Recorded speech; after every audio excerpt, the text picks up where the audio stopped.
In previous video, physiological processes of tooth development were discussed, whereas now we'll discuss how this tooth development initiates before going to the discussion of the morphological stages of tooth development.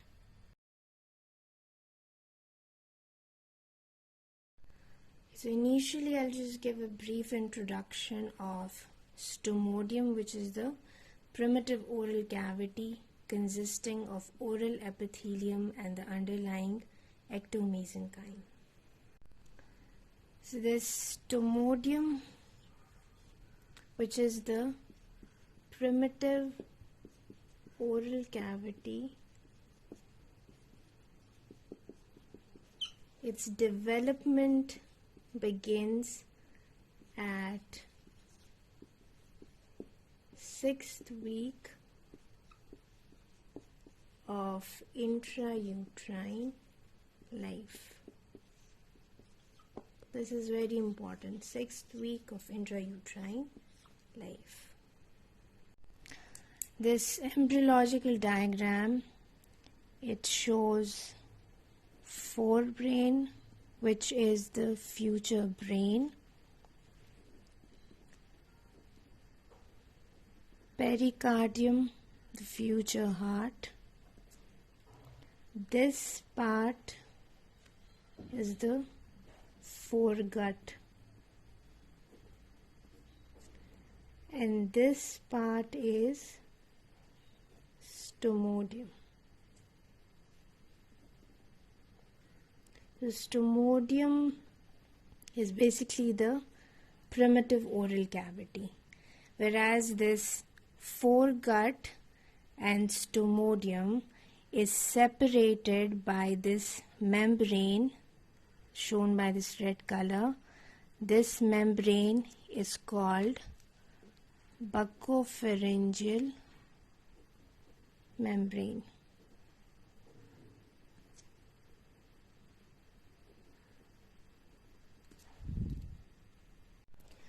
As you guys can see here, that initially in the primitive oral cavity, the foregut and stomodium, they are separated by this membrane called buccopharyngeal membrane.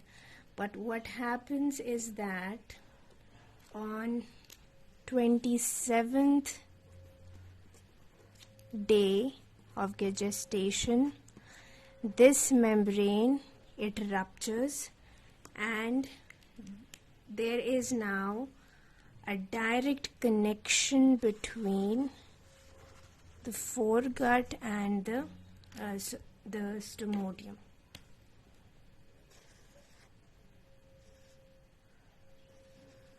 See, this membrane, it ruptures, and eventually this foregut here and the stomodium here, they are now in direct contact.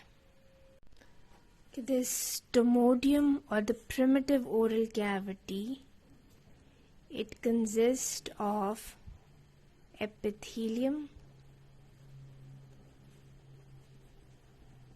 and the underlying ectomesenchyme. Ectomesenchyme is basically the connective tissue.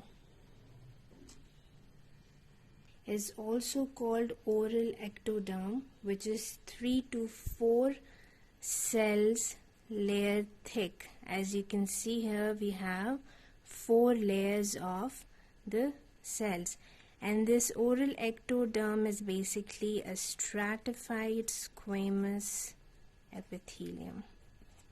As shown here, this is a stratified squamous epithelium with flattened cells. Whereas just beneath the oral epithelium, we have the connective tissue, which is also called ectomesenchyme. This ectomesenchyme, it consists of cells, blood vessels, and fibers. Since it is embryonic, so it is more cellular than fibrous. So there are more number of cells and less number of fibers. Ectomesenchyme beneath the oral ectoderm is basically neural crest cell in origin, and neural crest cells are basically formed by the process of neurulation. Neurulation is the formation of neural tube, the process of formation of neural tube, and this neural tube is formed by infolding of the neural plate.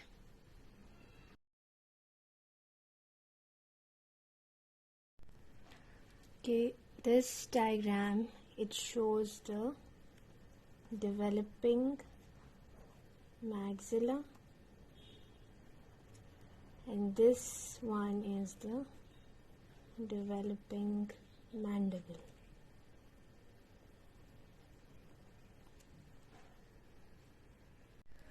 Okay, as mentioned earlier, that at 6th week of intrauterine life, tooth development begins in maxilla and in the mandible. Okay, these are the sites at which this tooth development begins. But when you get the histological picture of this part, so it's basically your oral epithelium and the underlying ectoderm. So at 6th week, at these specific regions, the tooth development will begin by interaction of oral epithelium or the oral ectoderm with the underlying connective tissue.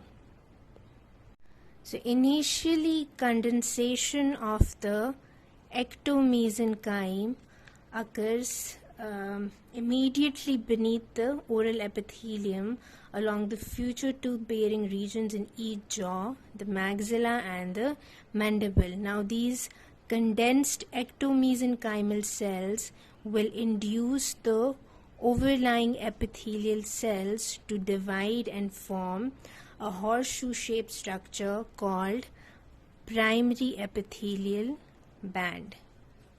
So this is that divided epithelium which is called primary epithelial band, and it is horseshoe shaped like this, horseshoe shaped in each jaw, the upper, in both upper and the lower jaw.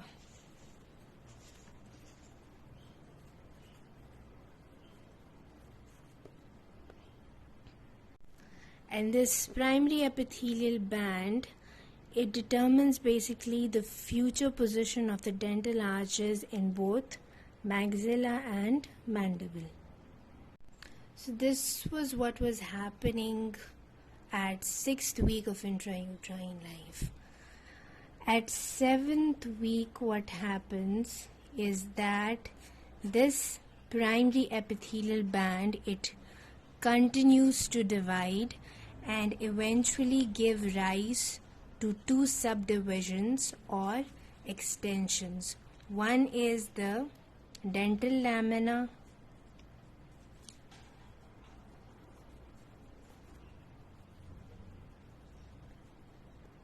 which is also the lingual extension, and other is the vestibular lamina or the vestibular extension. So vestibular lamina is basically the buccal extension, and it is also called lip furrow band. The dental lamina is on the inner side which is towards the tongue, whereas vestibular lamina is on the outer side which is on the towards the cheek. Dental lamina basically,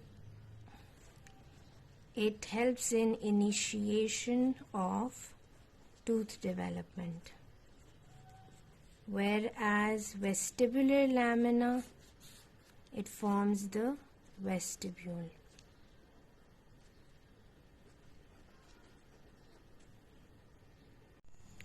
Okay, this vestibular lamina is constantly dividing, and with time it proliferates deep into the connective tissue. And eventually what happens is that at a certain stage the central cells of this vestibular lamina, it undergoes degeneration.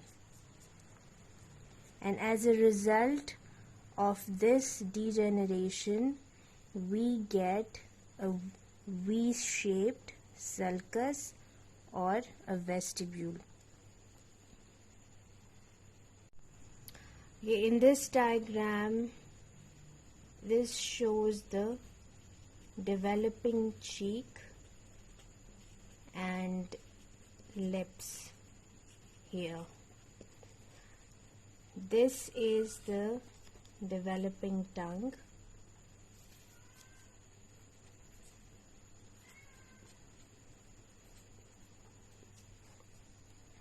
Whereas this green portion or this green area is the tooth bearing area.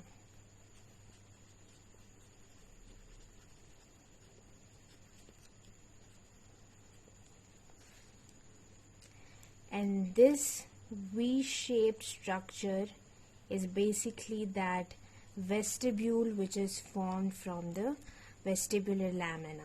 Now this vestibule, it separates lip and cheek from the tooth-bearing areas. See, we have these tooth-bearing area here and lip and cheek here, whereas in between there is the vestibule. So it is separating this area from the cheek and lips. Okay, this dental lamina here, it helps in the initiation of the tooth development as mentioned earlier. Now this dental lamina, it also proliferates into the underlying ectomesenchyme and forms a U-shaped band along the future dental arches in each jaw, and this localized proliferation or thickening at the specific sites form dental placodes called the enamel organ. Okay, this blue line here represents the dental lamina, whereas this dental lamina, it proliferates at specific sites as shown here in the diagram, and it develops into the or give rise to the ectodermal component of deciduous teeth. So this is the enamel organ, let's say enamel organ of A, which is the deciduous central incisor, enamel organ of B, which is the deciduous lateral incisor, enamel organ of C, which is the deciduous canine, enamel organ of D, deciduous first molar, and enamel organ of E, the deciduous second molar. Now as the development of mandible continues, this dental lamina, it grows posteriorly and forms a distal extension of the dental lamina. This distal extension then gives rise to the enamel organs of the permanent molars.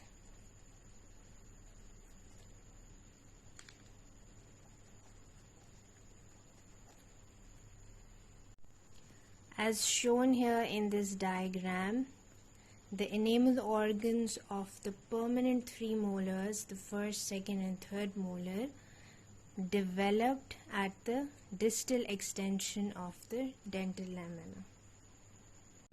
And this shows that the activity of this dental lamina, it starts from the midline and then it proceeds posteriorly. Then later on, a lingual extension develops from the enamel organs of the deciduous teeth. This lingual extension develops into successional lamina, and this successional lamina then gives rise to the succedaneous teeth, or the permanent teeth that succeeds these deciduous teeth. Okay, these deciduous teeth are succeeded by the permanent teeth. Now, deciduous central incisor is succeeded by the permanent central incisor. Deciduous lateral incisor is succeeded by permanent lateral incisor. Deciduous canine is succeeded by permanent canine, whereas deciduous first molar is succeeded by first premolar, and deciduous second molar is succeeded by permanent second premolar. So this shows that the permanent central, lateral, canine and the two premolars are the succedaneous teeth, whereas the permanent first, second and third molars are not the succedaneous teeth. The average period of activity of this dental lamina is 5 years after birth. And after this period, what happens is that this dental lamina, it degenerates, and the connection between oral ectoderm or the oral epithelium and enamel organ is lost, whereas some of the remnants of these dental lamina cells remain, and they are called epithelial cells of Serres. They may remain dormant with no function, and if proliferates can result in formation of odontogenic cysts or tumors. Whereas these epithelial cells of Serres, these are seen in the connective tissue of gingiva or the alveolar bone. Okay, now let's summarize this whole process of initiation of the tooth development.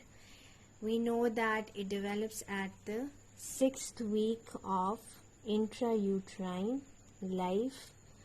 Stomodium, which is the primitive oral cavity, it is lined by oral ectoderm or the oral epithelium. This oral epithelium is basically stratified squamous epithelium, and which is 3 to 4 cells layer thick. Now this stratified squamous epithelium of the oral ectoderm, it proliferates and forms the primary epithelial band. Further proliferation or division of the cells of the primary epithelial band give rise to vestibular lamina and dental lamina. Vestibular lamina develops into vestibule. Dental lamina, it gives rise to all the primary teeth. Its distal extension gives rise to all permanent molars, and its successional lamina give rise to the succedaneous teeth.